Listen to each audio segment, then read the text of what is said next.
ஏசாயா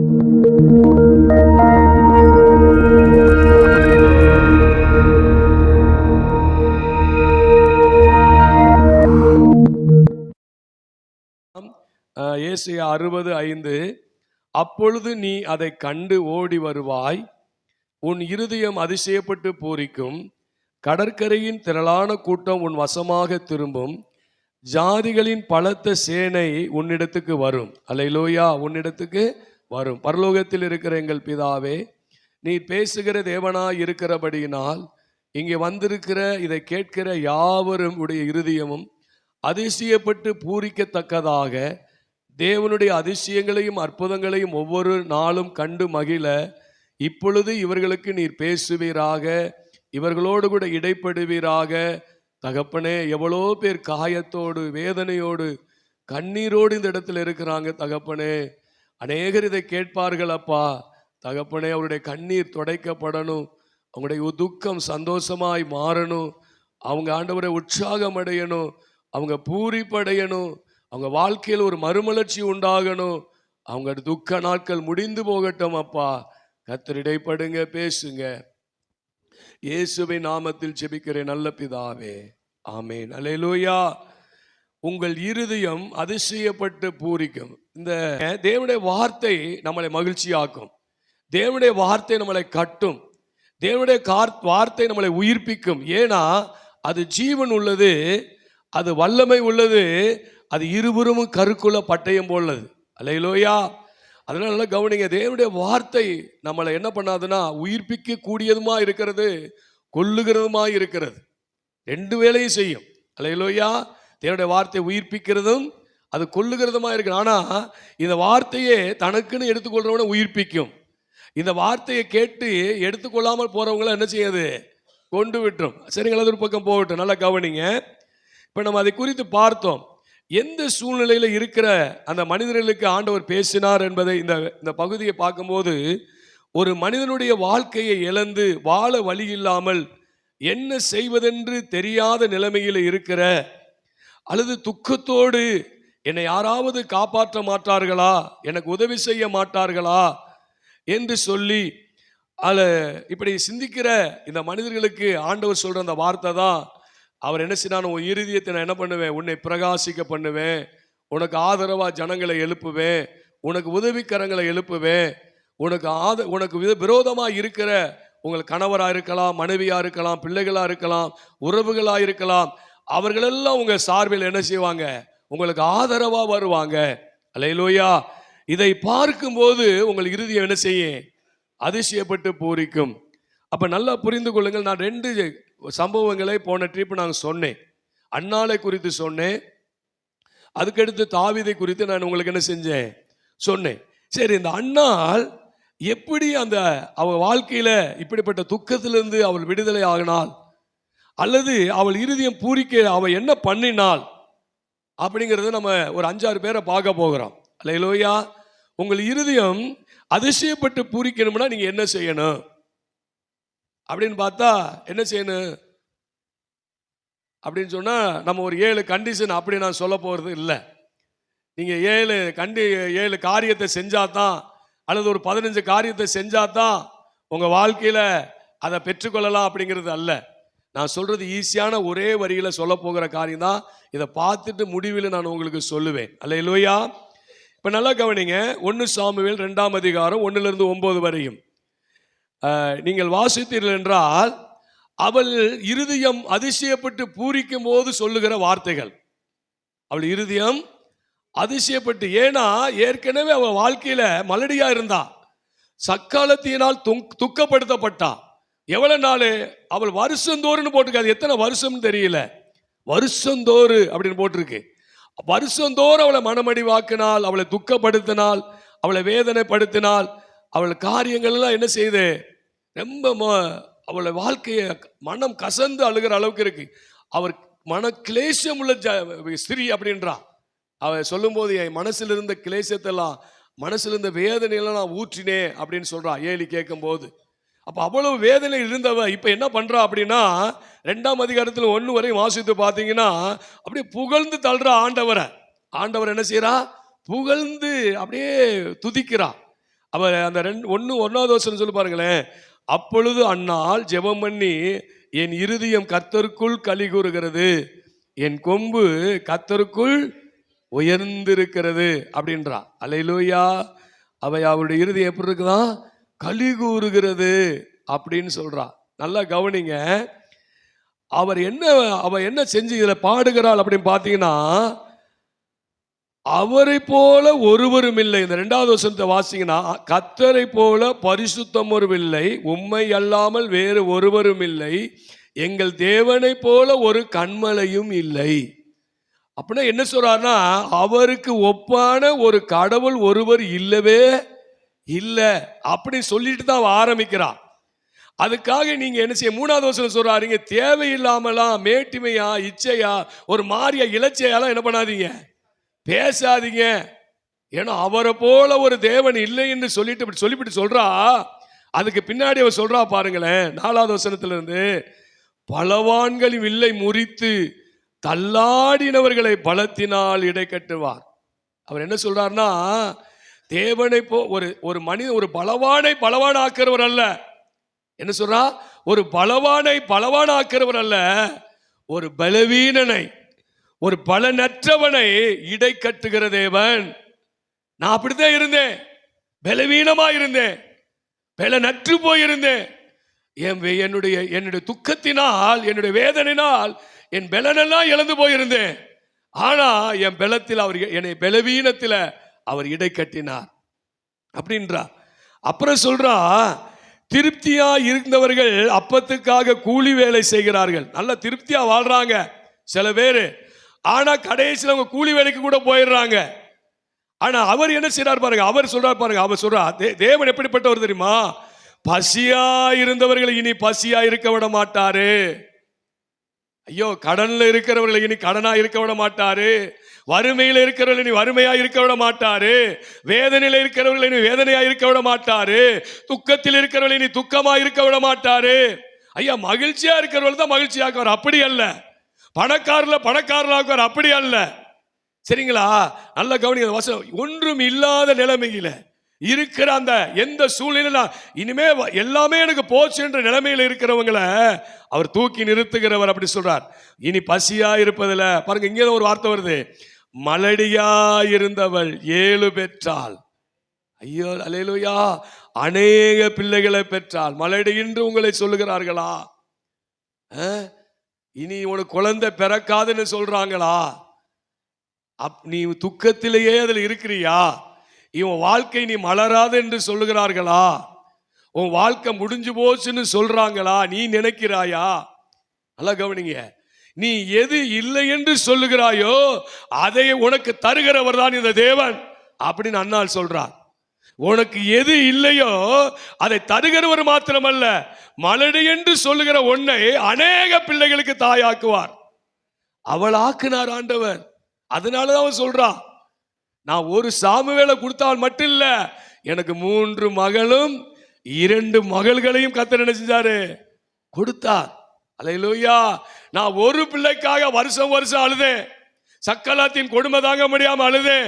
உன் பிரச்சனை நிமித்தமா நீ அழுது கொண்டிருக்கலாம், உன் வேதனை நிமித்தமா நீ அழுது கொண்டிருக்கலாம், உன்னை அநேகருடைய வார்த்தை உன்னை கொண்டுகிட்டு இருக்கலாம். ஆனால் ஆண்டவர் வார்த்தையோ உங்களை உயிர்ப்பிக்க கூடியது. அல்லேலூயா. ஆண்டவர் வார்த்தையோ உங்க இருதயத்தை கலிகூற பண்ணுகிறது. நல்லா நீங்கள் புரிந்து கொள்ள வேண்டும். அவர் சொல்றார் பாருங்க, அப்ப சொல்றார், அநேக பிள்ளைகளை பெற்றவர்களாய் அநேக பிள்ளைகள் பெற்றவங்க எப்படி ஆயிட்டாங்களா? பல லட்சணம் ஆயிட்டாங்களா. அப்படின்னா இன்னொரு மொழிபெயர்ப்பு, பிள்ளை அற்றவளை போல தள்ளிவிடப்பட்டவளை போல இருக்கிறாள் அப்படி சொல்றார். சரிங்களா? அடுத்து சொல்றார் பாருங்களேன், கர்த்தர் கொல்லுகிறவரும் உயிர்ப்பிக்கிறவருமாய் இருக்கிறார், அவர் பாதாளத்திலிருந்து இறங்குகிறவரும் அதிலிருந்து ஏற பண்ணுகிறவருமாய் இருக்கிறார். நீ எங்கே கடந்தாலும் உன்னை தூக்கி எடுக்கக்கூடியவர் அவர். அல்லேலூயா. கர்த்தர் தரித்திர அடைய செய்கிறவரும் ஐசுவரியம் அடைய பண்ணுவருமாய் இருக்கிறார், அவர் தாழ்ந்தவரும் உயர்ந்தவருமாய் இருக்கிறார், அவர் சிறியவனை புலிதிலிருந்து எடுத்து எளியவனை குப்பையிலிருந்து உயர்த்துகிறார். அவர்களை யார் பாருங்க, நல்லா கவனிங்க, எளியவனை குப்பையிலிருந்து எடுத்து எங்கே உட்கார வைக்கிறாரா? ஏன் குப்பையிலிருந்து உருக்கு உனக்கு ஒரு வாழ்க்கை கொடுக்குறேன்னு சொல்லல, உனக்கு ஒரு வேலையை கொடுத்து பொழச்சுக்கடான்னு சொல்றதுன்னு சொல்லல, பிரபுக்களோட குப்பையில கிடக்கிறவன பிரபுக்களோட உட்கார வைப்பாராம். அல்லேலூயா. நல்லா கவனிங்க. நம்ம பிரபுக்களோட உட்காரனா என்ன அர்த்தம்? அவன் சாணத்துக்கு ஈக்குவலா போகணும். நீங்க நினைக்கிறீங்க வாழ்க்கை இப்படி இருக்குது, அப்படி அல்ல. அவ சொன்னா பாத்தீங்களா, அவங்க அம்மா அந்த ஒரு சாட்சி சொன்னேன், உங்க அம்மாச்சி உன் புருஷன் ஊழியக்காரனா வருவான்னு சொன்னாங்களாம். அவங்க சித்தி சொன்னாங்களாம், எனக்கு ஆண்டவர் வெளிப்படுத்தினார், உன் புருஷன் அநேகருக்கு ஆசீர்வாதமா இருப்பான்னு சொல்லி சொன்னாங்க அப்படின்னாங்க. நல்லா கவனிங்க. இவன் என்ன இவங்க நினைச்சா இவனா ரட்சிக்கப்படுவானா முதல்ல அப்படிதான் நினைச்சாங்களாம். ஆனா அவங்க சொன்னது ஊழியக்காரனு. இப்ப நல்லா கவனிங்க. நம்ம நினைப்பது அல்ல. நம்ம நினைக்கிறோம் குப்பையில் இருக்கேன், நான் சிறுமையில் இருக்கேன், நான் ஆகாதவளாய் தள்ளப்பட்டிருக்கிறேன், ஒன்றுக்கு உதவாத கல்லா இருக்கிறேன். அப்படி அல்ல, மூளைக்கு தலை கல்லாக்கப்படுவான். அல்லேலூயா. நம்மளை பிரபுக்களோடு உட்கார செய்கிற தேவன், பிரபுக்களோடு உட்கார செய்கிற தேவன். அல்லேலூயா. பாருங்க, இந்த வார்த்தையிலிருந்து அன்னாளை குறித்து என்ன புரிந்து கொள்கிறோம் அப்படின்னா, தேவனை குறித்த அறிகிற அறிவுல அளந்திருக்கிறார். ஒரு குழந்தை கேட்டா ஒரு சாமுவேலை கொடுத்தாரு.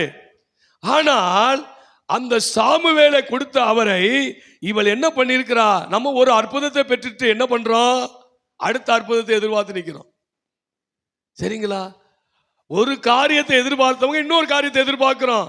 இவ என்ன பண்ணிட்டா? அவரை அறிகிற அறிவுல வளர்ந்தாள். எப்படி நீங்க சொல்றீங்க அவளை அறிகிற வளர்ந்தான்னு? இவ ஜெபம் பண்ற ஜெபத்தை கேளுங்க, ஜெபம் பண்ற ஜெபத்தை கேளுங்க. குழந்தைக்காக எப்படி ஜெபம் பண்றான்னு பாருங்க.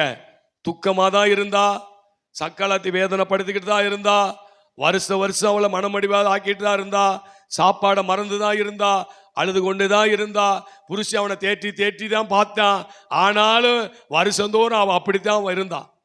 ஆனா இந்த தடவையோ அங்க வசனம் சொல்லுகிறது, 1 சாமுவேல் 1:11 இதுதான் அன்னாளுடைய வாழ்க்கையில பிரேக் துருவை உண்டாக்கினது, ஒரு திருப்பு முனையை உண்டாக்கின வார்த்தை. அல்லேலூயா. சேனைகளின் கர்த்தாவே, அவ சொல்றா, என்ன சொல்றா?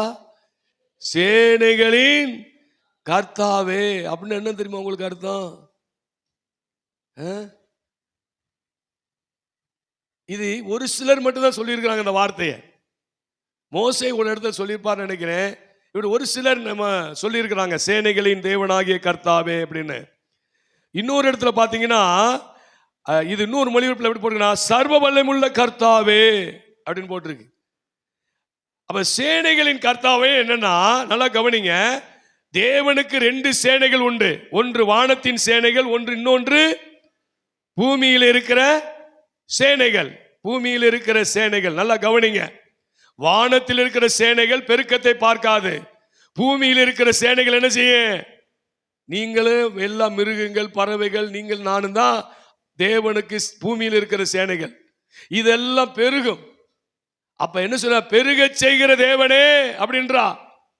அப்ப அவர் பெருக செய்ய புரிஞ்சிருக்கா பாருங்க. இன்னொரு மொழிபெயர்ப்புல சர்வ வல்லமையுள்ள தேவ கர்த்தாவே அப்படி இன்னொரு மொழிபெயர்ப்பு போட்டிருக்கு. அப்படி என்ன, நீங்க 17 ஆதியாகமம் 17:1 வச்சீங்கன்னா வாசிங்க. 17:1 ஆதியாகமம் 17:1. ஆபிரகாம் 99 வயதான போது ஆபிரகாமுக்கு தரிசனமாகி, பாருங்க, நான் சர்வ வல்லமையுள்ள தேவன், எனக்கு முன்பாக நடந்து கொண்டு உத்தமனாயிரு அப்படின்ற அப்படி வாக்குத்தத்தம் கொடுக்கிறார். சரிங்களா? அழகா கவனிங்க. அப்ப சர்வ வல்லமையுள்ள தேவன் என்று சொன்னதுக்கு பின்னாடிதான் அவனுக்கு ஒரு ஈசாக்கு பிறக்கிறான். ஆபிரகாமுக்கு ஒரு ஈசாக்கு என்ன செய்றாரு? பிறக்கிறார். அல்லேலூயா. அப்ப பிள்ளை பேரை உண்டாக்குகிற தேவன் இவரே என்பதை இந்த அன்னாள் அறிந்து சொல்றா, சேனைகளின் தேவனாகிய கர்த்தாவே. அப்ப தேவனை குறித்த ஒரு அறிவு இந்த அன்னாளுக்கு வந்திருக்கு. அடுத்து பாருங்க, என் சிறுமையை கண்ணோக்கி பார்த்து மறவாமல் நினைத்தருளி. அப்ப என்ன சொல்றா? என் சிறுமையை கண்ணோக்கி பார்க்கிறவர், என்னை மறவாமல் நினைக்கிறவர். நம்ம என்ன நினைக்கிறோம்? அவர் என்னை என் சிறுமை, நான் இவ்வளவு வேதனைப்படுறேன்ல, இவ்வளவு அழுகிறல்ல, இவ்வளவு துக்கத்தில் இருக்கிறல்ல, என் கொடுமையெல்லாம் அவருக்கு தெரியாதா? என்னுடைய வேதனை அவருக்கு தெரியாதா? அவரே என்னை மறந்துட்டார் அப்படின்னு நம்ம சொல்றோம். பார்த்தீங்களா? நம்ம துக்க மிகுதியில் என்ன சொல்றோம்? தேவனை குறித்த அறிவு எப்படி போயிருது? அவர் என்னை கைவிட்டாரு, என்னை விட்டு விலகிட்டாரு, என்னை விட்டு தூரம் போயிட்டார். நம்ம அந்த அம்மா அறிவு அந்த அறிவு தான். ஆனா அவ என்ன சொல்றா? துக்கம் எப்ப மிகுதியா இருந்துச்சோ அப்ப சொல்றா, அவ சொல்றா, என் மேல என் சிறுமையை கண்ணோக்கி பார்த்த தேவன் நீ. அடுத்து சொல்றா, என்னை நினைத்தருளி நீர் அப்படின்றா. இதெல்லாம் நடக்க முன்பாகவே சொல்றா, என்னை நினைக்கிற தேவன், என் சிறுமையை பார்க்கிற தேவன் அப்படி சொல்றா. அல்லேலூயா. அப்ப தேவன் யார் என்ற அறிவு இவளுக்கு இருந்தது. நல்லா கவனிங்க, தேவனை அறிகிற அறிவு தான் நம்முடைய வாழ்க்கையில பெரிய பெரிய அற்புதங்களை காணப்பண்ணும், பெரிய பெரிய அதிசயங்களை காணப்பண்ணும். அப்பொழுது நம்முடைய இறுதி அதிசயப்பட்டு பூரிக்கும். அல்லேலூயா. அப்ப தேவனை அறிகிற அறிவு எங்கிருந்து வரும்? எங்கிருந்து வரும் சொல்லுங்க? சொப்பனத்திலிருந்து வருமா? தரிசனத்திலிருந்து வருமா? எதிலிருந்து வரும்? வேதத்தை நீங்க வாசிச்சாலே போதும். தெரியுங்களா? வேதத்தை நீங்க அதிகமா பாருங்க. ஆராதனை சூப்பரா இருக்குன்னு சொல்றாங்க, சில சபைகள்ல சொல்லுவாங்க. ஆராதனை சூப்பரா இருக்கு எதை வச்சு சொல்றாங்க? நீங்க சொல்லுங்களேன்.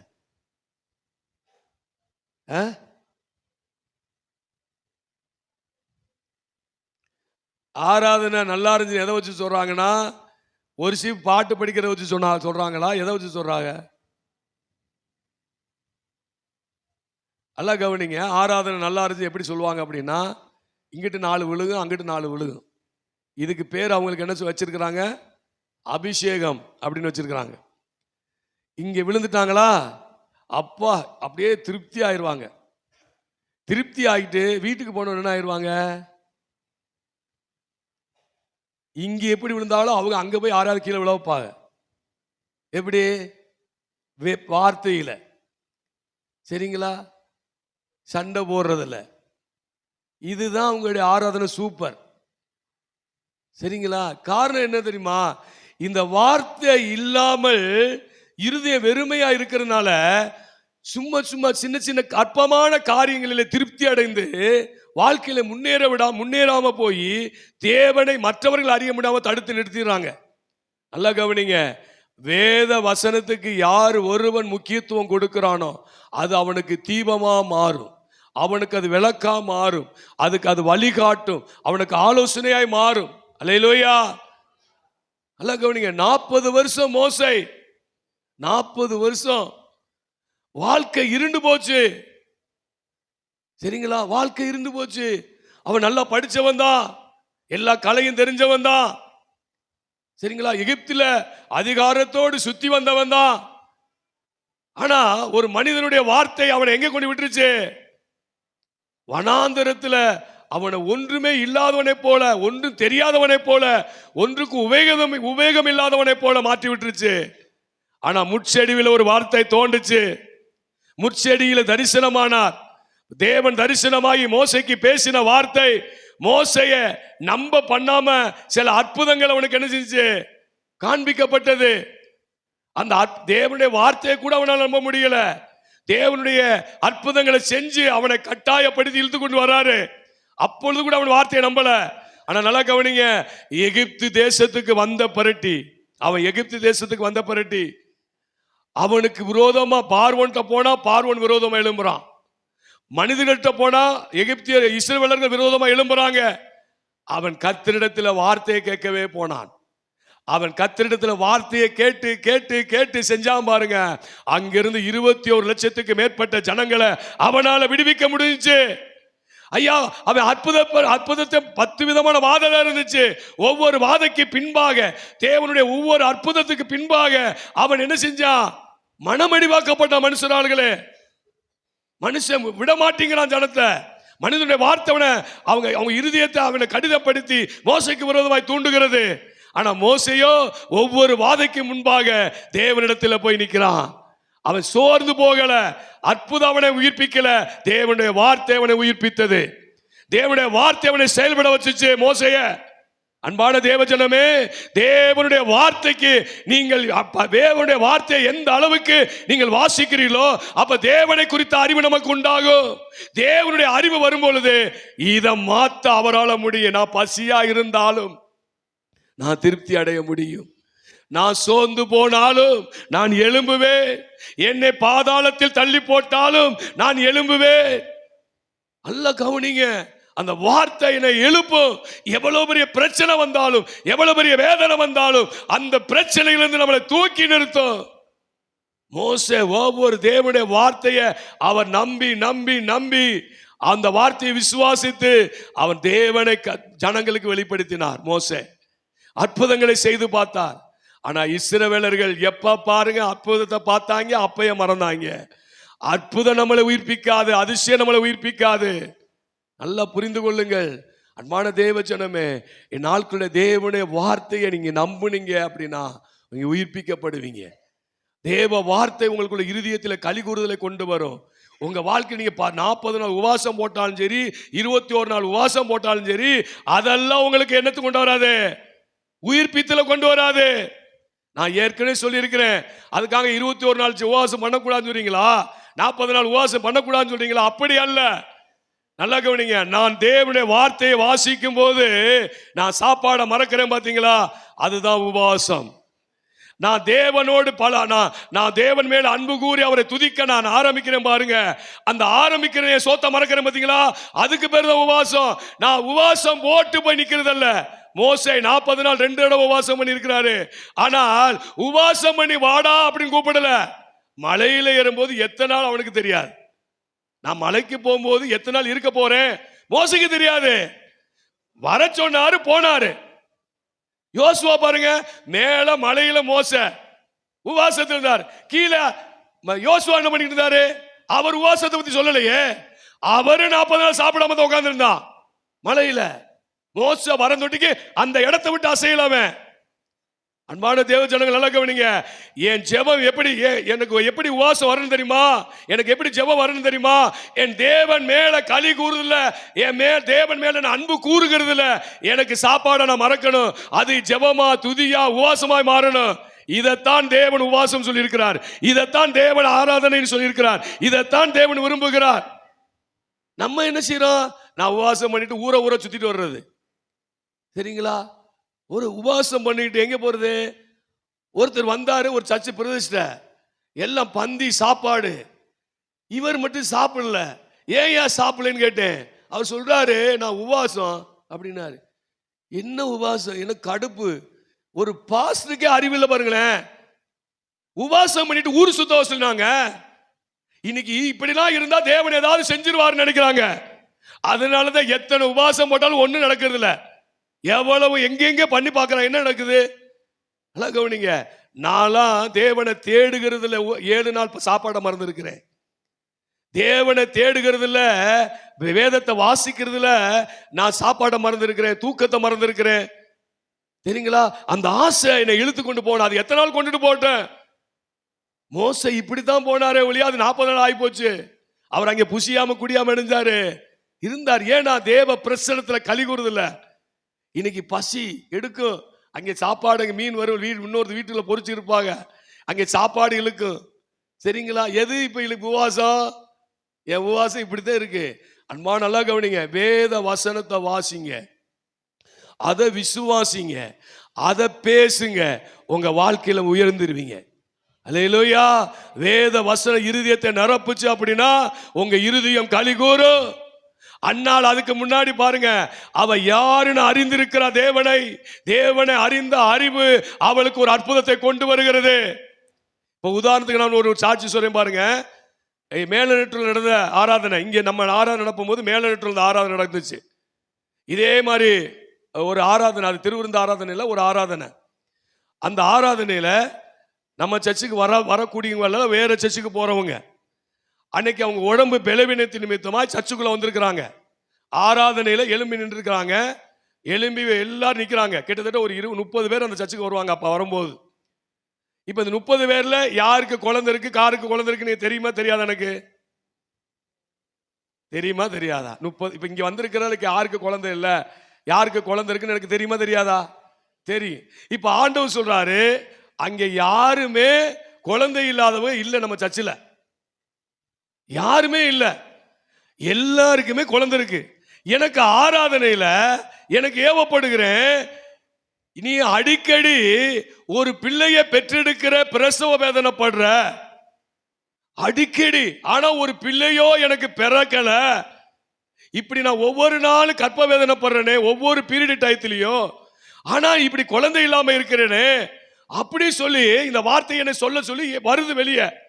எனக்கு யோசனை, போராடுறேன். இங்க யாருமே இல்லையா ஆண்டவரே, யாருமே இல்லையே, ஒருத்தலும் இல்லையே, ஒருத்த கூட குழந்தை இல்லாம இல்லை. எனக்கு சொல்றதா வெக்கப்பட்டு, ஏன்னா எல்லாரும் எழுந்திரிச்சு நிக்கிறாங்க, யாரு உள்ள உட்கார்ந்து இருக்கிறா? அந்த வந்த சகோதரி உள்ள உட்கார்ந்து இருக்கு. அதனால யார் அதனுடைய நிலைமை எனக்கு தெரியாது. அதுக்கு குழந்தைங்க அது அதை பார்க்க கூட இல்லை. அது ஆராதனை பாதியில உள்ள என்றா இருக்கு.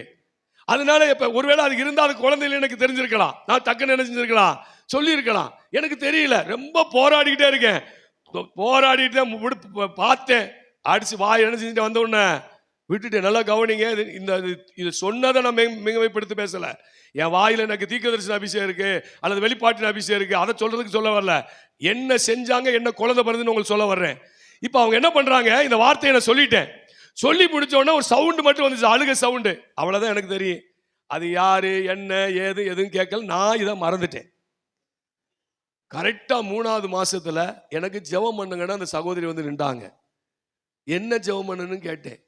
அப்பதான் சொன்னாங்க, நீங்க இந்த மாதிரி உங்க ஆராதனைக்கு வந்தேன், இப்படி நீங்க சொன்னீங்க, அந்த வார்த்தையை பிடிச்சுக்கிட்டேன். நீங்க சொன்னீங்க பாத்தீங்களா அந்த வார்த்தை, அந்த வார்த்தையை பிடிச்சுக்கிட்டு நான் கையை வச்சு என்ன பண்ணேன், ஜெபம் பண்ணுனேன். கரெக்டா நீங்க சொன்ன இன்னைக்கு வரை 3வது மாசம், நான் 3 மாசம் கன்சீவா இருக்கேன் அப்படின்னாங்க. அல்லேலூயா. அப்ப அந்த வார்த்தை வருது பாத்தீங்களா, அந்த வார்த்தை தான் நமக்கு முக்கியம். புரியுதுங்களா? இந்த வெளிப்பாடு எனக்கு இருக்கிறது முக்கியம் இல்ல, அந்த வார்த்தை உங்களுக்கு வந்துச்சு பாருங்க. இந்த வார்த்தையை நீங்க எந்த அளவுக்கு உள் வாங்குகிறீர்களோ, எந்த அளவுக்கு உங்க இருதயத்துக்குள்ள கொண்டு போகிறீங்களோ, அப்பொழுது இருதயம் பூரிக்கும். சரிங்களா? அவங்க இருதயம் பூரிக்கும்படி கர்த்தர் செய்தார். அல்லேலூயா. நல்லா புரிந்து கொள்ளுங்கள், இந்த வேத வசனம் நமக்கு உணவா மாறணும். இதுதான் தேவனை அறிகிற அறிவை நமக்கு என்ன செய்ய தரும். வேதத்தை படிச்சாதான் தேவன் எப்படிப்பட்ட அவர் சொல்றா பாருங்க. இதுக்கு பின்னாடி அவர் சொல்றா பாத்தீங்களா, அவர் வந்து பசியா இருக்கிறவங்களை எப்படி பண்ணுவாரு, திருப்தி அடைய பண்ணுவாரு. பலவீனமா இருக்கிறவனை பலப்படுத்துவாரு. அவர் சொல்ற வார்த்தைகளை கவனிங்க. ஒவ்வொரு பாருங்க, தள்ளாடினவங்களை இடை கட்டுவாரு, பசியா இருக்கணும், மலடியா இருக்கிறவங்கள பல குழந்தைக்கு பிள்ளையா பல 7 பெறுவாள். அல்லேலூயா. குழந்தை பாக்கியம் இல்லாம இங்க வந்திருந்தா நீங்க 7 பெறுவீர்கள். அல்லேலூயா. எனக்கு 1 பேர் போதுன்னு நினைச்சுக்கிட்டு கூடாது. சரிங்களா? நம்மளுக்கு 7 பெற்றெடுத்து தர வல்லமை உள்ள தேவன் உங்களுக்கு அதை பெற்றெடுக்கிற பலனை தருவார். அல்லேலூயா. கலங்க கூடாது. ஐயோ நான் இப்படி இருக்குது, இப்படி ஆயிருச்சே, அதெல்லாம் இல்ல. கர்த்தர் அடுத்த ஆண்டு இதே ஜனவரியில நீங்க குழந்தையோடு வருவீங்க. அது ஆம்பளை பிள்ளையோடு வருவீங்க. அல்லேலூயா. ஆம்பளை பிள்ளை ஒரு சாமுவேல், ஒரு ஈசாக்கோட இங்க வருவீர்கள். அல்லேலூயா. அந்த நம்பிக்கையோடு போகணும். ஆமா, என்னத்தையே சொன்னாரு, எங்க நடக்க போகுது அப்படின்னு போனா அந்த பொண்ணு போச்சுன்னா போக முடியுமா சொல்லுங்க பார்க்கலாம். நான் எதையோ சொல்ல, ஏன் இதை மட்டும் சொல்லிட்டு எனக்கு என்ன நினைவு வருதோ அதை உங்களுக்கு என்ன செய்யறேன், சொல்லிக்கிட்டு இருக்கிறேன். நல்லா கவனிங்க. இப்ப அடுத்து பாருங்க, 2 பேதுரு 1ஆம் அதிகாரம் 2வது வசனத்தை வாசிங்க பார்க்கலாம். என்னன்னு 1 பேதுரு 2 பேதுரு 1ஆம் அதிகாரம் 2வது வசனம். நம்முடைய கர்த்தராகிய இயேசுவையும் அறிகிற அறிவினால் பாருங்க, உங்களுக்கு கிருபையும் சமாதானம் உண்டாகும். தேவனையும் இயேசுவையும் அறிகிற அறிவினாலே உங்களுக்கு என்ன உண்டாகுமா, கிருபையும் சமாதானம் உண்டாகுமா. நீங்க கவனிச்சு பாத்தீங்கன்னா, மோசே ஜனங்களை ஆசீர்வதிக்கும் போது சொல்லுவாரு, உம்முடைய முகத்தை அவர்கள் மேலே பிரசன்னமாக்கி அவர்களுக்கு கிருபையும் சமாதானமும் பெருக கடவுது அப்படின்னு சொல்லுவாரு. அதுக்கடுத்து ஆசீர்வாதமும் பாதுகாப்பு உண்டாக கடவுள் போட்டிருக்கு. அதுல நல்லா கவனிங்க வசனத்தை. அது ஒரு பிரசங்கமாக நான் உங்களுக்கு பண்ணியிருக்கிறேன். நல்லா கவனிங்க. கிருபை ஒரு மனிதனுக்கு வரும்போது ஆசீர்வாதம் வருகிறது, சமாதானம் ஒரு மனிதனுக்கு வரும்போது பாதுகாப்பு வருகிறது. நல்லா புரியுங்க. அப்ப இந்த எனக்கு ஆசீர்வாதத்தையும் பாதுகாப்பையும் கொண்டு வரதுக்கு காரணமா இருக்கிற கிருபையும் சமாதானம் எதனால வருமா, தேவனை அறிகிற அறிவினால வருமா. அல்லேலூயா. இந்த தேவனை அறிகிற அறிவில் நீங்க வளரும் போதுதான், அன்பானவர்களை கவனிங்க, உபவாசம் சொல்லிக்கிட்டு சும்மா உட்காந்து உங்க உடம்ப கெடுத்துக்கிட்டு இருக்காதீங்க. வாசிங்க, வேத வசனத்தை வாசிங்க, விசுவாசம் பெருகும். அதுல நீங்க சாப்பாட்டை மறந்துனா அது உபவாசம் மாறிட்டு போகுது. ஆனா நான் உபவாசம் பண்ணா தான் கர்த்தர் எனக்கு அற்புதம் செய்வார்னா அவர் சிலுவைக்கு போக வேண்டிய அவசியமே இல்லை. என் உடம்ப நான் வருத்தணும், என் உடம்ப பாடுபடுத்தணும், என் உடம்புல பாடுகளை சுமக்கணும், அப்படி இல்லை. தேவனுக்காக நான் பாடுகளை சுமக்கணுமே ஒழிய நான் எதையோ பட்டுக்கிட்டு சுமக்கிறது அல்ல. சாப்பாட்டை இழந்துட்டு, அதை இழந்துட்டு, இதை இழந்துட்டு, தேவ சமூகத்தை நாடுவதனால் என் சாப்பாட்டை நான் மறக்கலாம் ஒழிய நான் உபவாசம் பண்ணாதான் அது நடக்கும், அது நடக்கும், இது நடக்கும். இப்படி சிந்தையெல்லாம் உங்களுக்கு வரக்கூடாது. வேத வசனம் உங்க வாழ்க்கையை மாற்றும். அல்லேலூயா.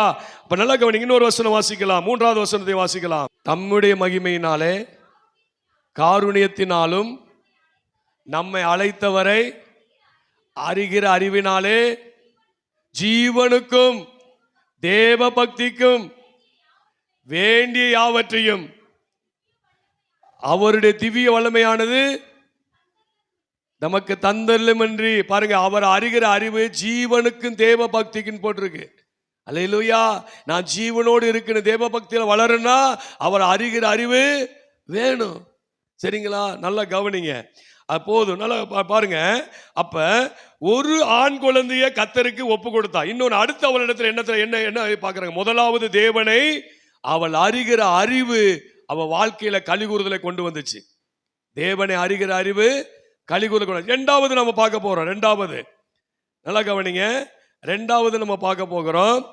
அவ என்ன செய்யறான்னா, நடக்க கூடாத ஒரு காரியம் நடக்கும் என்று விசுவாசிக்கிறான். இரண்டாவது விசுவாசம். அல்லேலூயா. விசுவாசம் என்ன? உங்க வாழ்க்கையில இப்ப என்ன காண்கிறீர்களோ அது அல்ல. இந்த காண்கிற இந்த நிலைமை எனக்கு மாறும். சரிங்களா? என் குடிகார கணவன் குடியை விட்டுப்புட்டு எனக்கு ஒரு அன்பான கணவனாய் வருவான். சரிங்களா? நல்லா கவனிங்க. என் தொழிலெல்லாம் முடங்கி போச்சு, நான் இதை விட நல்ல தொழில் செய்ய போறேன். நான் இப்ப சம்பாதிச்சது 1000, நான் பார்க்க போது லட்சங்களை பார்க்க போறேன் அப்படி நம்புறேன். பாத்தீங்களா? அதுக்கு பேர் தான் விசுவாசம். சரிங்களா? இந்த கால் என்னால நடக்க முடியாது, எனக்கு ஊனமான காலு. நல்லா கவனிங்க. நான் சப்பானியா இருக்கிறேன், நான் ஊனமா இருக்கிறேன் அப்படி நம்ம நினைச்சு என்ன செய்யறோம்? வேதனை படுறமே ஒழிய என் பிள்ளை இப்படி பிறந்துச்சு வேதனை படுறமே ஒழிய ஒரு நாளாவது என் பிள்ளையோட கால் வளரும், அவளுக்கு திருமணம் நடக்கும் அப்படின்னு நம்புறீங்க பாருங்க. அதுக்கு பேர் என்னது? விசுவாசம். செஞ்சு பாருங்க, 2 பிள்ளை நடக்கும். அல்லேலூயா. நல்ல கவனிங்க. அவர் சொல்றாரு, குருடனா இருக்கும் போது சொல்றாரு, ஒருத்தனை பார்த்து, இவன் குருடனா இருக்கிறது யார் செஞ்ச பாவம்? யார் செஞ்ச பாவம் அல்ல, என் நாம மகிமைப்பட போகுது. இதத்தான் அவ சொல்றா. என்ன சொல்றான் பாருங்களேன். அவ என்ன சொல்றானா, அவ எப்படி ஜெபம் பண்றா பாருங்க. அவ ஜெபம் பண்ற பாருங்க, ஒரு ஆண் குழந்தைய கொடுங்க அப்படின்னு கேட்கிறான். ரெண்டாவது என்ன சொல்றா? அதை நான் கர்த்தருக்கு ஒப்பு கொடுப்பேன்றான். மூணாவது சொல்றா, அவன் தலையில சவரக்காரன் கத்தி பாடாதுன்னு சொல்றான். அல்லேலூயா. அடுத்து குழந்தை பிறந்துருச்சு. பிறந்த உடனே புருஷன்ட்ட போய் சொல்றா, நான் வரல, இந்த குழந்தைய பால் மறக்க தொட்டிக்கு நான் வீட்டில் வச்சிருப்பேன், ஏன் கொண்டு விட போறேன் சர்ச்சிலேயே, ஆலயத்தில் என்ன செய்ய போறேன்? அவன் ஓ இஷ்டப்படி செய்யும் சொல்லிட்டு போயிட்டான். சரிங்களா? என்ன இதுல இருக்குன்னு கேக்குறீங்களா? இந்த எல்கனா, நான் ஏற்கனவே சொல்லியிருக்கேன், எல்கனா லேவி கோத்திரத்தை சார்ந்தவன். எந்த கோத்திரத்தை சார்ந்தவன்? லேவி கோத்திரத்தை சார்ந்தவன். இந்த லேவி கோத்திரத்தை சார்ந்தவன் என்ன செய்யணும்? ஆசாரிய ஊழியம், அதாவது ஆசாரிய கூடாரத்தில் இருக்கிற வேலைகளை செய்யணும். ஆனா இவனுடைய வம்சாவளியில கோராகு பாருங்க, யாத்ராம 6ஆம் அதிகாரம் 24வது வசனம், கோராகின் குமாரர்கள் ஆரம்பிச்சு அதை பார்த்தா எல்கனான் பேர் வருது. அப்ப இவனுக்கு தாத்தே யாரு? கோராகு. இந்த கோராகு யாரு? என்னாகமம் 16:6 வாசிங்க. என்னாகமம் 16:6.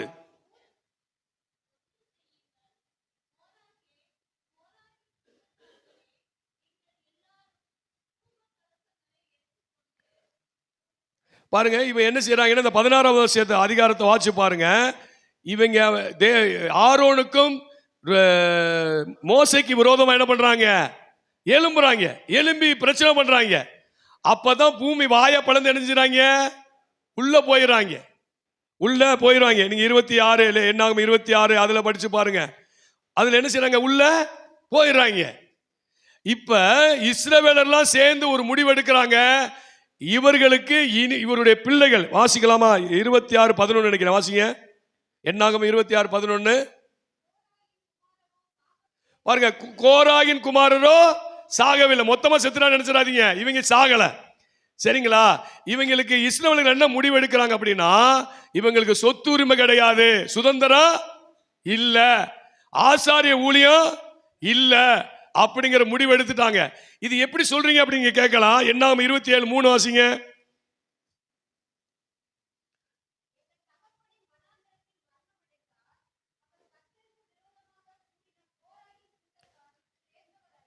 பாருங்க, சுதந்திரம் கேட்கிறாங்க. 4 பெண்கள் போய் சுதந்திரம் கேட்கிறாங்க. எங்க அப்பா கோராக கூட்டத்தை சார்ந்தவர் இல்ல அப்படின்னா அவங்களுக்கு சுதந்திரம் இல்ல, அவங்களோட சேர்ந்தவர் அல்ல எங்க அப்பா, அவருடைய பாவத்தினால் அவர் நினைச்சிட்டாரு, மறிச்சிட்டார் அப்படின்றார். அப்ப நல்லா கவனிங்க, இவர்களுக்கு சுதந்திரம் கிடையாது, ஆசாரிய ஊழியம் செய்ய அதிகாரம் கிடையாது, ஆசாரிப்பு கூடாரத்துக்குள்ள போக அதிகாரம் கிடையாது. அதனாலதான் எல்கானா ஒரு சாதாரண மனிதனை போல எல்லார போல பலி செலுத்த வர்றான். அப்ப அண்ணால் கேட்கிற கேள்வியை பாருங்க, இவன் ஆசாரிய ஊழியம் செய்வான், இவன் ஆசாரிப்பு கூடாரத்துக்குள்ள இருப்பான், இவன் ஆசாரிப்பு கூடாரத்துக்குள்ள போய் விடுவேன், என்ன நடக்கும்? என்ன நடக்கும்? விடுவாங்களா? விடுவாங்களா? இருக்கிறவங்க எங்க இப்ப ஒரு காரியத்தை ஒரு முடிவு பண்ணிட்டாங்கன்னா அதுக்குரிய பிரச்சனை பரிகாரம் செஞ்சாதான், ஒரு மன்னிப்போ ஏதோ ஒண்ணு கேட்டாதான் அவங்க என்ன பண்றாங்க? ஏற்றுக்கொள்றாங்க. கிட்டத்தட்ட 14-16 தலைமுறை இவங்களை ஒதுக்கி வச்சிருக்காங்க, தள்ளி வச்சிருக்காங்க, தூக்கி எரிஞ்சிருக்கிறாங்க, ஒரு பொருட்டா நினைக்கல. ஆனா இவன் என்ன செய்யறா? விடுறாங்க. இப்ப ஏலியாவது நல்லா கவனிங்க, அவன் விசுவாசம் இப்ப இவ பொருத்தனை பண்ணிட்டா. இப்ப கொண்டாந்து விடும்போது ஏலி என்ன செஞ்சிருக்கனே? ஏய், நீ என்ன சொல்லிக்கிட்டு இருக்கிற அப்படின்னு நினைச்சிருப்பான், தூக்கி எரிஞ்சிருக்கனே. ஆனா அவ சொன்ன வார்த்தை அப்படியே நடந்துச்சு. அல்லேலூயா. 16 வருஷ சாபங்களை முறிச்சுச்சு அந்த தேவனுடைய வார்த்தை. அல்லேலூயா. தேவனுடைய வார்த்தை. அதனால சொல்றேன், இயேசு நமக்காய் சாபமானார். எல்லா நியாயபரமான சட்ட திட்டங்கள் எல்லா சாபங்களுக்கு நீங்களாக்கி நம்ம நினைச்சார், மீட்டு கொண்டார். எதுக்கு மீட்டு கொண்டார்? ஆபிரகாமின் ஆசீர்வாதங்கள் வாக்கு தத்தங்கள் நமக்கு வரும்படியே இப்படி ஆயிற்று. அல்லேலூயா. அல்ல கவனிங்க, தேவ வார்த்தையை நான் சொல்ல அவ வார்த்தையை சொன்னா பாருங்க, எல்கனாவும் மறுப்பு சொல்லல, ஏலியும் மறுப்பு சொல்லல, அழகா கொண்டு எழுந்துட்டா. அப்ப நடக்க கூடாத ஒரு காரியம் நடக்கும் என்று அவள் விசுவாசித்தாள். இது சாத்தியமே இல்ல. இவ சாமுவேல் ஆசாரியன் ஆவதற்கு சாத்தியமே இல்ல. 600 வருஷங்களுக்கு முன்பா அவங்க தள்ளப்பட்ட குடும்பம். அன்பானவர்கள் நல்லா கவனிங்க, நடக்காதது ஒன்று இல்ல. மோசே வார்த்தையை பிடிச்சார், யோசுவா வார்த்தையை பிடிச்சார். நல்லா கவனிங்க, தாவீது தேவனுடைய வார்த்தையை பிடிச்சார். எல்லாரும் வார்த்தையை பிடிச்சவங்க தான் பெரிய ஆளா மாறினாங்க. வளைய வார்த்தையின்படி போடுகிறேன், வலை கிழிஞ்சிச்சு. அல்லேலூயா. தேவனுடைய வார்த்தை தாங்க உங்களை என்னைய விசுவாசத்துல வளர்க்கும். 10 அற்புதம் நடந்தாலும் 11 அற்புதத்துக்கு நமக்கு விசுவாசமே வராது, சரிங்களா? 10 அற்புதம் நடக்கட்டும், 11க்கு வராது. ஆனா தேவனுடைய வார்த்தை நம்மளை விசுவாசத்தை வளர்த்துக்கிட்டே இருக்கும். அல்லேலூயா.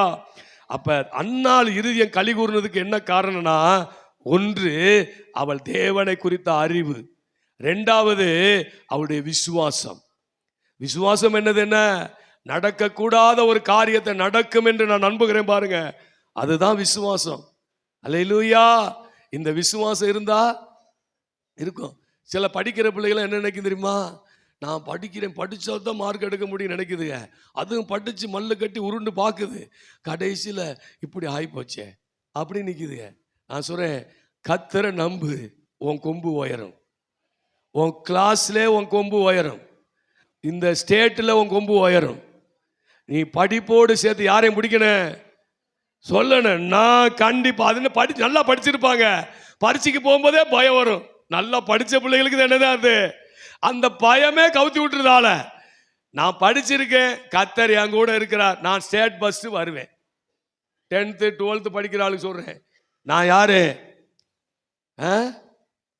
10th நான் படிச்சிருக்கிறேன், எங்க அப்பா என் கூட இருக்கிறார். உங்க அப்பா இல்ல, ஏசப்பா உங்க கூட என்ன செய்றாரு இருக்கிறார். நான் ஸ்டேட் ஃபர்ஸ்ட் வருவேன். இன்னையிலிருந்து சொல்லணும், இன்னையிலிருந்து என்ன செய்யணும் சொல்லணும். இது நடக்காது பாஸ்டர், நானாவது ஸ்டேட் ஃபர்ஸ்ட் ஸ்கூல்லையே நான் 10வது ரேங்க் எடுத்துக்கிட்டு இருக்கிறேன். நீங்க சொல்லி பாருங்களேன், எடுக்கிறீங்களா இல்லையான்னு பார்ப்போம். அல்லேலூயா.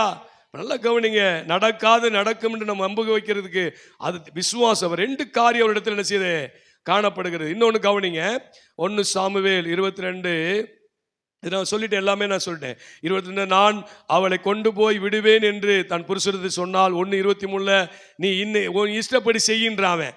சரிங்களா? அப்ப வார்த்தையின்படியே அவள் என்ன செய்யுது, நீங்க 2:5 வாசிங்க, 2:21 1 சாமுவேல் 2:5 பார்த்தீங்கன்னா அவள் பாருங்க, இங்க ஒரு வார்த்தை சொல்றா பாருங்களேன், நான் மலடியா இருந்தேன், மலடியா இருந்தவள் 7 பெற்றாள் அப்படி போட்டிருக்கு. நீங்க 1 சாமுவேல் 1ஆம் அதிகாரம் 23வது வசனம் வாசிங்கன்னா, இது 23 2 சாமுவேல் 1 சாமுவேல் 2ஆம் அதிகாரம் 21வது வசனம் வாசிங்கன்னா, அவள் கற்பந்தரித்து 3 குமாரரையும் 2 குமார்த்திகளையும் பெற்றாள் அப்படின்றா. அல்லேலூயா. ஒரு புருஷனோட சேர்த்துட்டார் என்பதில் ஆண்டவர் 7. சரிங்களா? 7 பெற்றால் அங்கே சொன்னா, இங்கே 6 + 1. அல்லேலூயா. அப்ப நல்லா நீங்க புரிந்து கொள்ள வேண்டும். சரி, 2வது பார்க்க போறோம், ரூத். முதலாவது அன்னாள் இறுதியம் பூரிக்கப்பட்டதுக்கு காரணம் என்ன? அவ தேவனை அறிகிற அறிவு. 2வது அவருடைய விசுவாசம். இதே மாதிரி ரூத்தும் பாருங்களேன், ரூத். அல்லேலூயா. ரூத் 1:16, ரூத் 1:16, அதற்கு ரூத்து, நான் உம்மை பின்பற்றாமல் உம்மை விட்டு திரும்பி போவதை குறித்து என்னோடு பேச வேண்டாம், என்ன பேச வேண்டாம், நீ தங்கும் இடத்தில் நானும் தங்குவேன், உம்முடைய ஜனம் என்னுடைய ஜனம், உம்முடைய தேவன் என்னுடைய தேவன். அல்லேலூயா. இவளுடைய விசுவாசம் பெரியது. சரிங்களா? இவ சொல்றது நடக்காது, இவ சொல்றது என்ன செய்யாது நடக்காது, ஆனா அது நடக்கும்னு அவ பேசுறா. அல்லேலூயா. நம்ம இவ சொல்றா, நல்லா கவனிங்க, மோவாபுரை தேவன் அருவருக்கிறார். யார் அருவருக்கிறார்?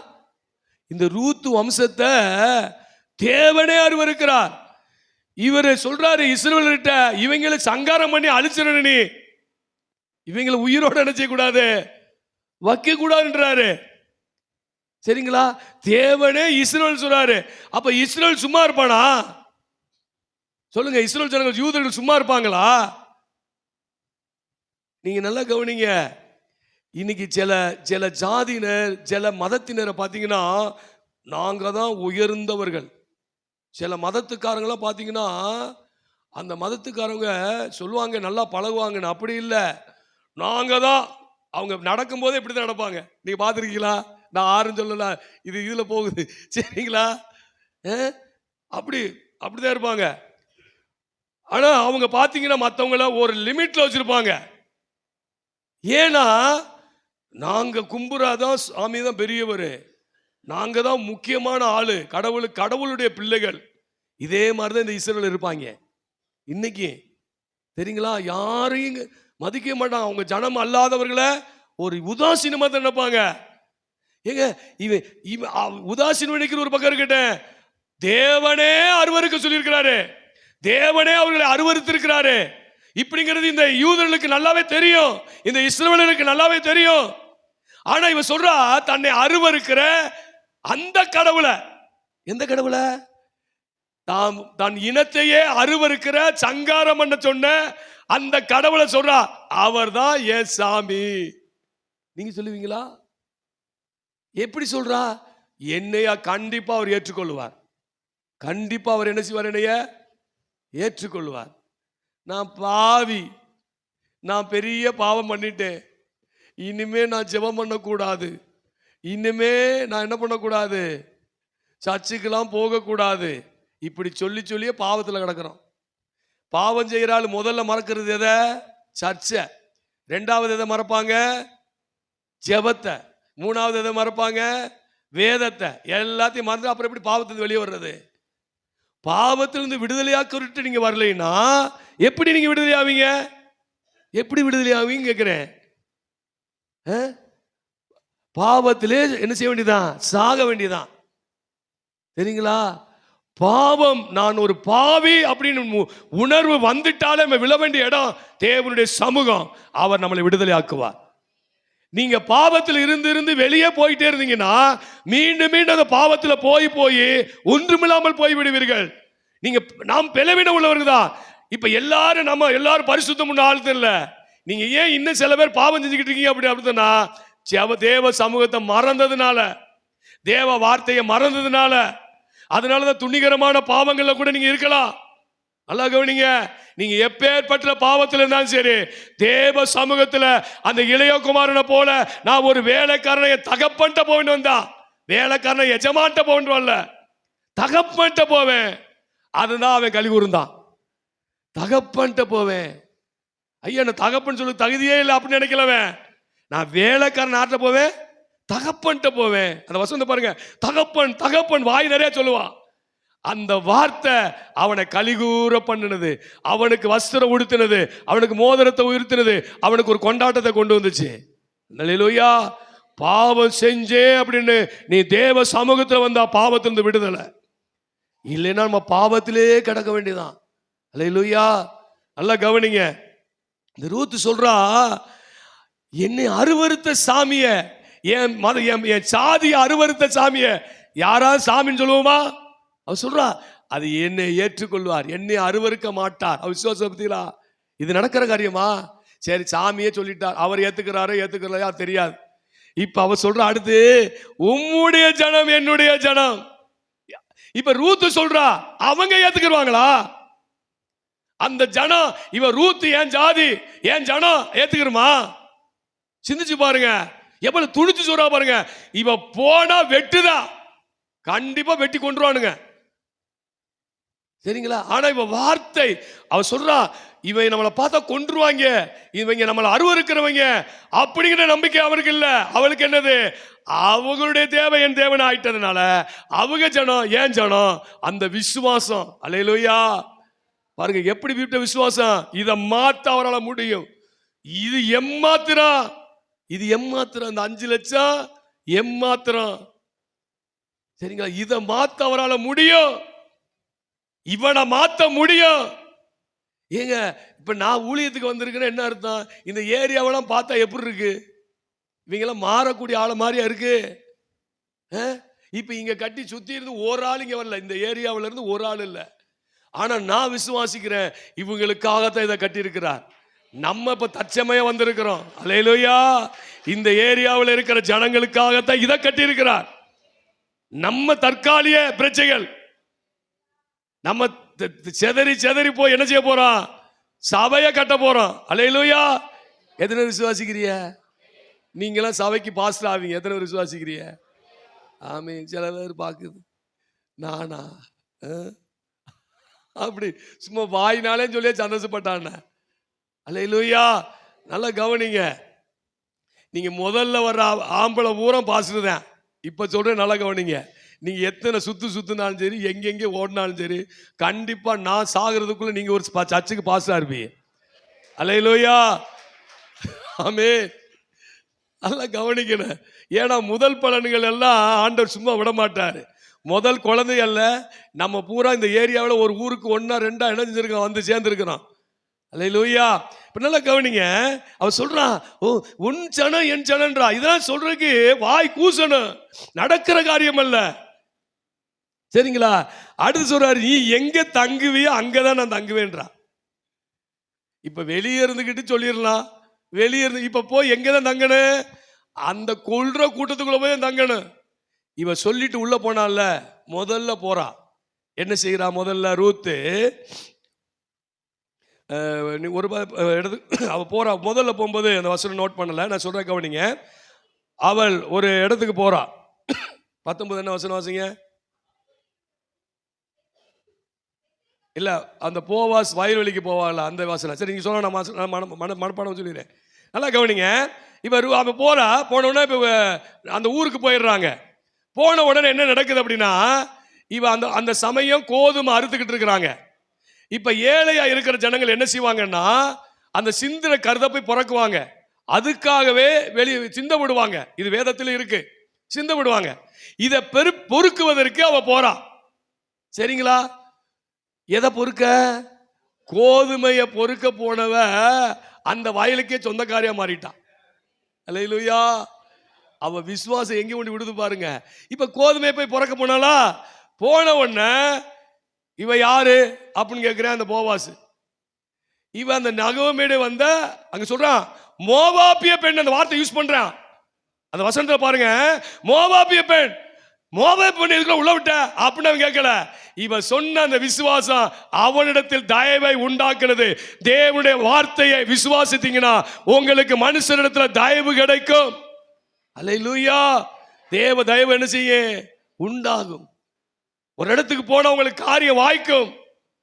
சரிங்களா? திடீர்னு எதிரா நிப்பாங்க. திடீர்னு பார்த்தா கொஞ்ச நேரத்துல உங்களுக்கு தயவு உண்டாயிரும். அதான் சொன்னேன், ஒருத்தர் வேலைக்கு போனானா, இன்றைக்கு ஆளை பார்த்தா பொசுங்க போனேன். அவன் பார்த்தோன்னா அந்த ஆள் எந்திரிச்சானா. அல்லேலூயா. எந்த இன்றையும் கேட்காம என்ன செஞ்சாங்க, எல்லாம் அவனுக்கு எல்லாமே ஆர்டர் கொடுத்தாங்க அப்படின்னு சொல்லி நான் சாட்சியெல்லாம் உங்களுக்கு சொன்னேன் போன ட்ரிப்பு. சரி, நல்லா கவனிங்க. இப்ப அடுத்து பாருங்க, ரூத்து 3:9. இது ரொம்ப விசேஷமானது. இப்ப அங்க தயவு அடைஞ்சா 3:9 வாசிங்க.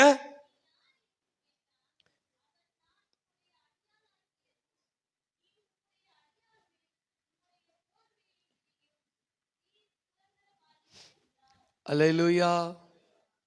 போவாஸ பார்த்து கேட்கிறா.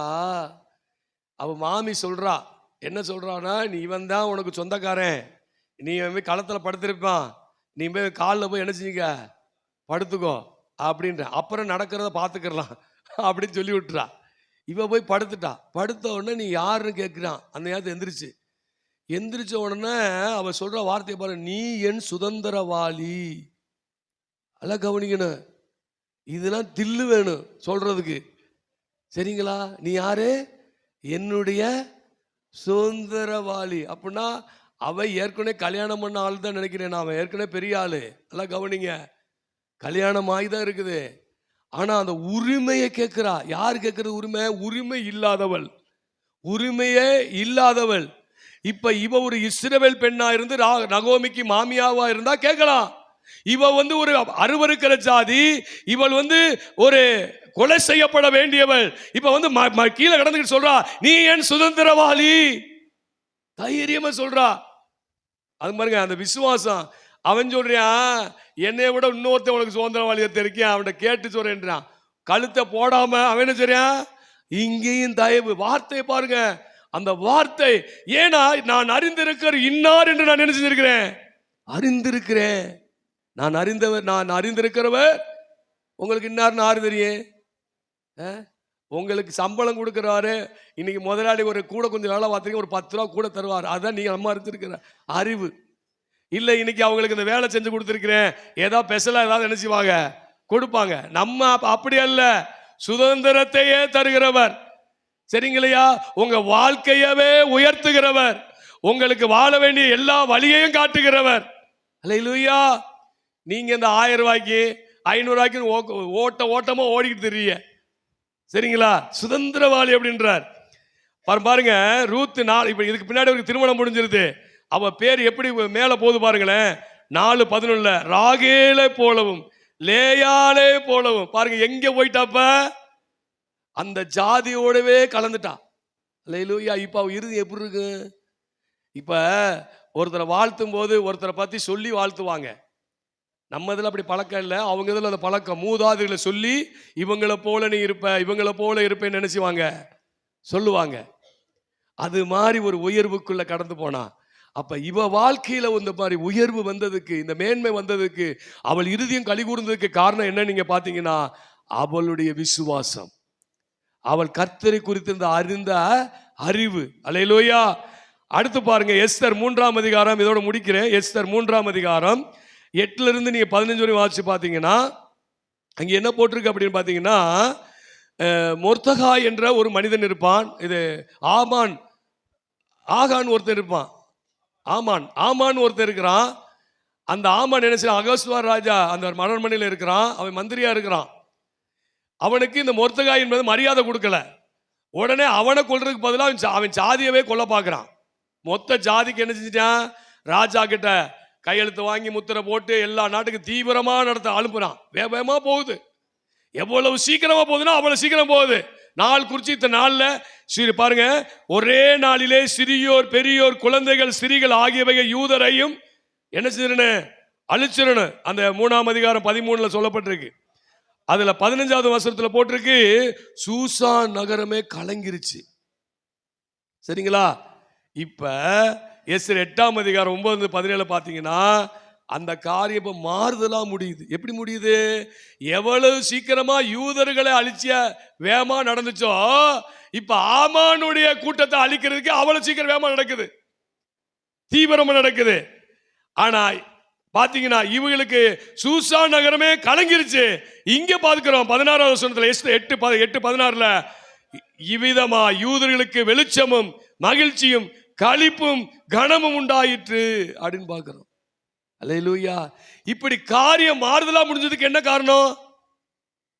எஸ்தருடைய உபவாசம் அப்படின்னு சொல்லுவோம். சரிங்களா? நல்லா கவனிங்க. எஸ்தர் 5:14. நல்லா கவனிங்க. 5:14 வாசிங்க.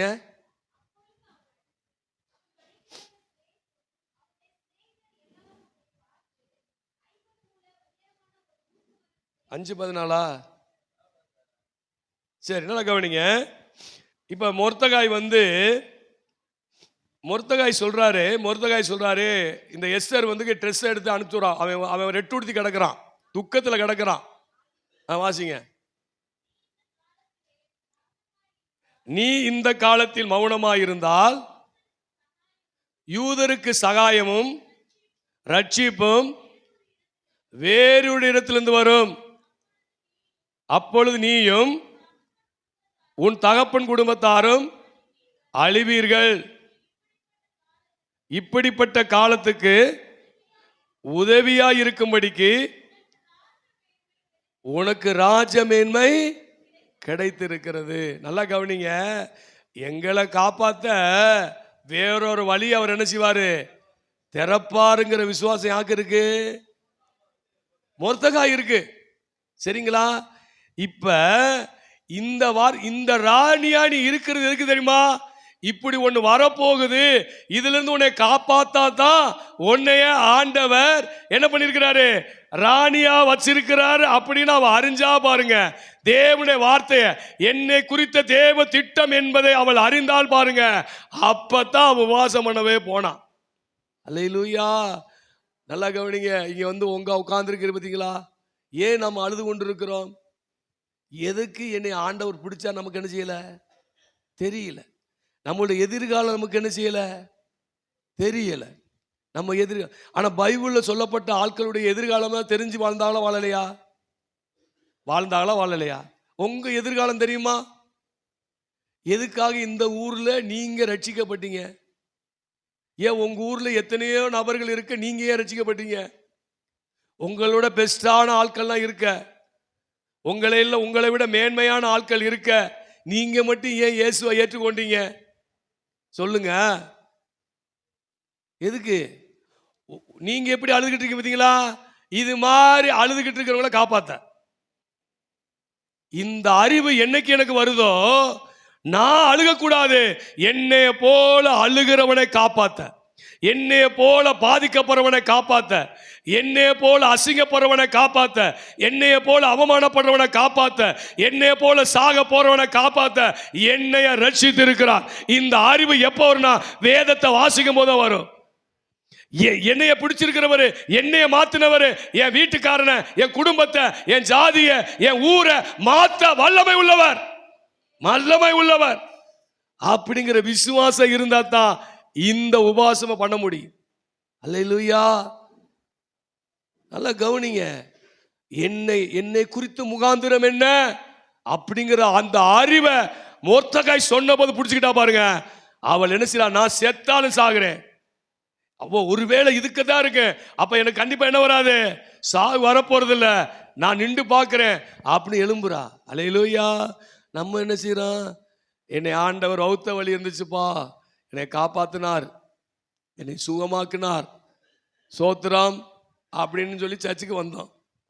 அடுத்து தலைவலி வரும்போது ஆஸ்பத்திரிக்கு போறோம். நம்ம விசுவாசம் இதுதான். சரிங்களா? கேன்சர் கட்டி சுகமாயிருக்கும், சர்ச்சுக்கு வந்திருப்பாங்க. ஆனா வவுத்து வலி வந்து சர்ச்சை விட்டு போனவங்க உண்டு, தெரியுமா? இதுதான் உங்க விசுவாசம். நல்லா கவனிங்க. எனக்கு ஒரு அற்புதத்தை செய்கிறார் அப்படின்னா என்ன அர்த்தம்னா, எனக்கு அவர் யாருன்னு காட்டுறார். அப்ப இதுக்கு மேல அவர் என்ன செய்யணும், யாருன்னு அறியணும். இந்த ராகாப்பு, இந்த ரூத்து, இவங்களாம் எப்படி இந்த விசுவாசத்துக்கு வந்தாங்க? பைபிள் படிச்சாங்களா? இல்ல.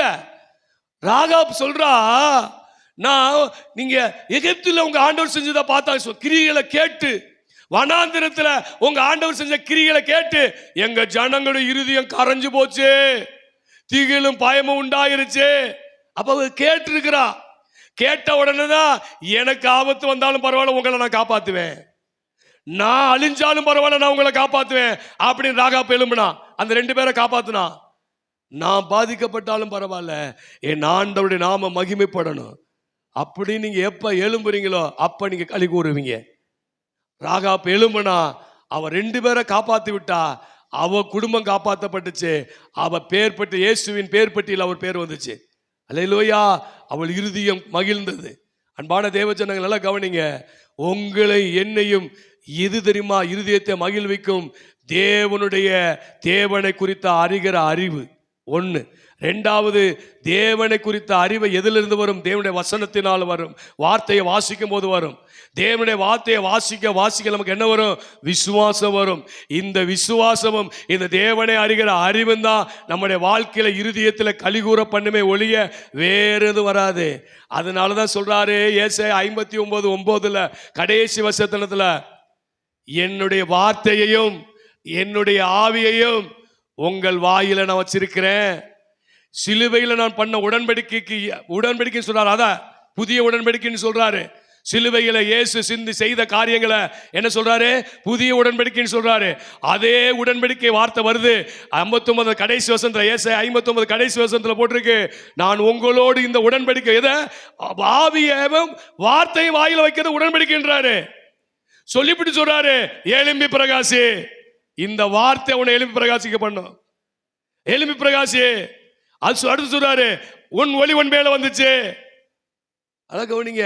ஆதியிலே வார்த்தை இருந்தது, அந்த வார்த்தை தேவனா இருந்தது, தேவனத்தில் இருந்தது, அதுவே தேவனா இருந்தது. அந்த வார்த்தை என்ன செஞ்சா? மனுஷன் ஜீவன் சொல்றாரு. அப்புறம் ஒளின்றாரு. ஜீவனா வந்துச்சு, ஒளியா வந்துச்சு. என் உலகத்தில் வந்து எந்த மனிதனை பிரகாசிக்க வைக்கிற மெய்யான ஒளி அப்படின்றாரு. அந்த வார்த்தை தான் மாமிசமா வெளிப்பட்டுச்சுன்றாரு. அதான் கவனிங்க. நீங்களும் நாளும் அந்த வார்த்தை நம்ம மேல ஒளியா மாறுது, நமக்கு வழிகாட்டுது, தீபமா மாறுது. அல்லேலூயா. இந்த வார்த்தையை குறித்து அஜாக்கிரதையா இருக்காதீங்க. பொக்கிஷம், நமக்கு கிடைச்ச வெளியேறப்பட்ட பொக்கிஷம். இந்த வார்த்தைகளை இருக்கிற ரகசியங்களை நீங்களும் நானும் அறியும் போது வாழ்க்கையில பிரகாசிக்க முடியும்.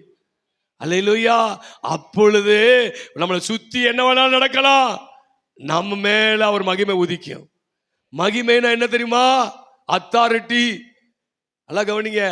அதிகாரம், வல்லமை அப்படின்னு ஒருத்தர் விளக்கம் சொல்றாரு. அதிகாரம், வல்லமை, வெற்றி அப்படி சொல்றாரு. அப்படின்னா நம்ம மேல அந்த மகிமை, அந்த அத்தாரிட்டி நமக்கு உண்டாகும், அந்த ஆற்றல் நமக்கு உண்டாகும், அந்த வல்லமை, ஒரு வெற்றி சிறக்கக்கூடிய அந்த ஞான மக்கள் உதயமாக. இப்பொழுது உன் வெளிச்சத்துக்கு ஜாதிகள் வருவார்கள். நீ ஆதரவற்ற ஆள் அல்ல. உன்னை தேடி சொந்தங்கள் வரும், குமாரர்கள் வருவார்கள், குமாரத்திகள் வருவார்கள், உன் பக்கத்தில் வளர்க்கப்படுவார்கள், ராஜாக்கள் வருவார்கள். அதை கண்டு உன் இருதயம் அதிசயப்பட்டு பூரிக்கும். அல்லேலூயா. அப்ப வார்த்தையெல்லாம் ஆரம்பிக்குது. அந்த 59 கடைசில இருந்து அந்த வசனத்தை நீங்க கோர்வையா பார்த்தீங்க அப்படின்னா, என் இருதயம் அதிசயப்பட்டு பூரிக்கணும்னா, என் வாழ்க்கையில வெளிச்சம் வரணும்னா, என் வாழ்க்கையில இருக்கிற இருள் மாறணும்னா, என் வாழ்க்கையில இருக்கிற போராட்டம் மாறணும்னா, தேவனுடைய வார்த்தை என் நாவில இருந்து கொண்டே இருக்கணும். யோசுவா கிட்ட சொல்றாரு, உன்னுடைய இருதயத்தை விட்டும் உன் வாயை விட்டும் என் வார்த்தை பிரியாது இருப்பதாக. மோசையோடு இருந்தது போல அவங்க கூட என்ன செய்வேன், இருப்பேன்றாரு. அழகவனிங்க, தேவனுடைய வார்த்தையை நீங்க இருதயத்தில் நிரப்புனீங்க அப்படின்னா உங்க வாய் நன்மையால் நிரம்பப்படும். சரிங்களா? அதனால நான் சொல்றேன், தேவனுடைய வசனத்துக்கு முக்கியத்துவம் கொடுங்க. அந்த வார்த்தையை விசுவாசிங்க. அதை வாயினால் என்ன பண்ணுங்க, அறிக்கை பண்ணி கொண்டே இருங்க. பாருங்க, தாவீதை பத்தி சொல்லும் போது நான் அடுத்த வாரம் நான் எடுக்கிறேன். தாவீதை குறித்து நம்ம அடுத்த வாரம் நேரம் அதிகமாக போயிடணும் அப்படின்னா நான் தாவீதை குறித்து அடுத்த வாரம் எடுக்கிறேன். நல்லா கவனிங்க, சுருக்கமாக கூட சொல்றேன். தாவீது தன் எதிர்காலத்தில் என்ன ஆக போகிறானோ அதை முன்கூட்டியே பேசுவார். சங்கீதம் 63 வாசி பாருங்களேன். அது அப்படி, இது ஒரு சாகிற நிலைமையில் இருக்கும்போது அந்த சாகிற பள்ளத்தாக்குகளை போகும்போது பேசுறாரு. ஆனா 29வது சங்கீதத்தில் நிறைவேறுது. அப்ப முன்கூட்டியே அதை பேசும்போது அந்த என்ன நடக்க போகிறது முன்கூட்டியே பேசுவாரு, அது அப்படியே நடக்கும். உங்க வாழ்க்கையில எப்பயுமே சாபமான வார்த்தையை பேசாதீங்க, அபசகுணமான வார்த்தையை பேசாதீங்க. உங்க வார்த்தை நல்ல வார்த்தைகளை பேச, தேவனுடைய வார்த்தைகளை பேச, தேவனுடைய வாக்குத்தத்தங்களை பேச கத்துக்கொள்ளுங்க. உங்க வாழ்க்கை பிரகாசிக்கும். அல்லேலூயா, உங்க வாழ்க்கை உயரும். ஆகவே இந்த நாட்களில் தேவனை அறிகிற அறிவும் விசுவாசமுமே உங்கள் இருதயத்தை கலிகூற பண்ணும். ஆகவே இதை மனதில் வைத்து நீங்க வேதத்துக்கு அதிகமாய் முக்கியத்துவம் கொடுங்க. அந்த விசுவாசத்தில் வளர்றதுக்கு எழும்புங்க. கர்த்தர் உங்களை ஆசீர்வதிப்பாராக. நாம் ஜெபம் பண்ணுவோம். எங்களை நேசிக்கிற நல்ல தகப்பனே, இந்த அருமையான வேளையில் இங்கே வந்திருக்கிற ஒவ்வொரு பிள்ளையுடைய இருதயங்கள் அதிசயப்பட்டு பூரிக்கும்படி ஆண்டவரே, உம்முடைய வேத வசனத்தை குறித்தான அறிவு, ஆண்டவரே உம்மை குறித்த ஒரு அறிவு அதிலிருந்து பெற்றுக்கொண்டு, ஆண்டவரே உம்மை நீ எப்படிப்பட்டவர் என்பதை அறிகிற அறிவில் வளர்ந்து அதன் மூலமாய் உண்டாகிற விசுவாசத்தில் இவர்கள் வல்லவராகும்படி, விசுவாசத்தில் சிறப்படும்படி, அதன் மூலமாய் அதிசயங்கள் அற்புதங்கள் வாழ்க்கையிலே நடந்து இவருடைய இருதயங்கள் அதிசயப்பட்டு பூரிக்கும்படி கர்த்தர் அற்புதம் செய்யுங்கப்பா. இதயத்தை பூரிக்க பண்ணுகிற உம்முடைய வசனங்களை கொண்டு பூரிக்க பண்ணுங்க. உம்முடைய வசனத்தை அறிகிற அறிவிலவர்கள் வளருவார்களாக. உம்மை அறிகிற அறிவிலே வளருவார்களாக. உம்முடைய விசுவாசத்திலே வர்த்திக்கப்படுவார்களாக. அதன் மூலமாய் உண்டாகிற அற்புத அடையாளங்கள் ஒவ்வொரு நாளும் காணட்டும், ஒவ்வொரு நாளும் காணட்டும், ஒவ்வொரு நாளும் காணட்டும். ஆண்டவரே, அற்புதத்துக்காய் தேடி ஓடுகிற கூட்டம் அல்ல, இவர்கள் அற்புத சாட்சிகளாய் மாறுவார்களாக. அநேகருக்கு அற்புதத்தை கொண்டவர்களாக மாறுவார்களாக. அதை பார்த்து இவர்கள் இருதயம் அதிசயப்பட்டு பூரிக்கட்டும். அதை பார்த்து இவருடைய இருதயங்கள் களி கூறட்டும். ஒவ்வொருவரையும் கர்த்தர் ஆசீர்வதிங்க. இந்த வார்த்தைகள் எல்லாம் ஜனங்களுடைய இருதயத்தை திறந்து விடட்டும். ஆசீர்வதிங்கப்பா. உங்க கரங்களில் ஒப்பு கொடுக்கிறோம். இயேசுவின் நாமத்தில் ஜெபிக்கிற நல்ல பிதாவே.